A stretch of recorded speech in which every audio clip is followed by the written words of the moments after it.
Very good morning, friends. I hope you're all safe and healthy. Well, in this particular month, I've been carrying out my Did You Know Season 2, in which I have talked a lot about Index 110. Here comes another video on a small input on Index 110 regarding the status change of an investment entity. As we already know that in terms of making a consolidated financial statements, the investment entities are exempt from preparing any kind of consolidated financial statements. So now the question what comes to the mind is, let's say if it changes the status from an investment entity to a non-investment entity or vice versa, then what are the accounting implications in this particular case? In this particular video, I'm going to give you the comparative position in terms of two contrast cases when it is no longer an investment entity and when it becomes an investment entity.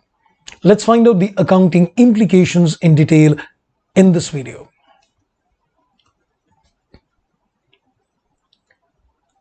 Well, as you can see in this particular chart, I have divided my inputs in terms of two different cases. The case number one is talking of that the entity ceases to be an investment entity. That means it was an investment entity earlier, now it becomes a non-investment entity.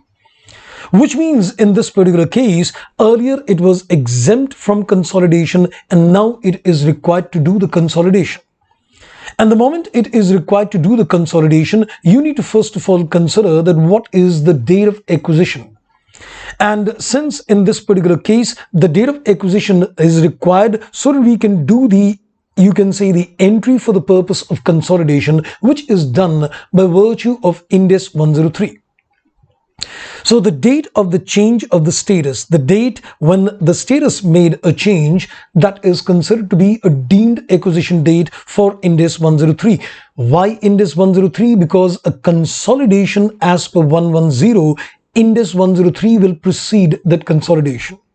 For the purpose of making a consolidation, you will be required to do an acquisition accounting entry. And then the fair value of the subsidiary at the date of deemed acquisition date would represent the trustworthy deemed consideration for calculating a goodwill or a bargain purchase gain.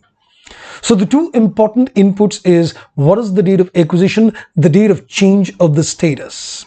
And number two, when you're going to calculate the goodwill or the bargain purchase gain, the fair value of the subsidiary becomes, the deemed consideration for the purpose of calculating goodwill.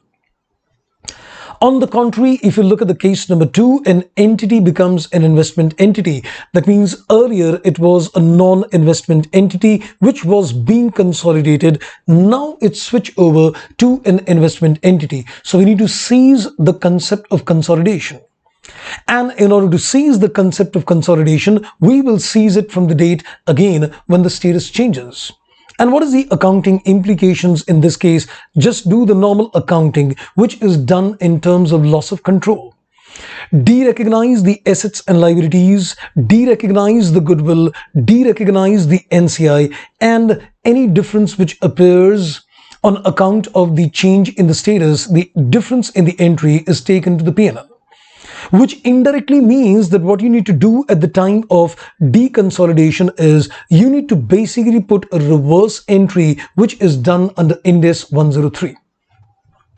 So these are the two possibilities which can arise in terms of investment entity. That means it is no longer an investment entity, case one, where we need to apply the parameters of Index 103. So considering an acquisition date is important and calculation of the goodwill requires a deemed consideration. And the other case is that it ceases to be consolidated. That is simply considered as a deconsolidation, a reversal entry of Index 103. Isn't that pretty interesting? That's all in this particular video. Catch up for more interesting videos coming on consolidation. Thank you, take care, and bye-bye.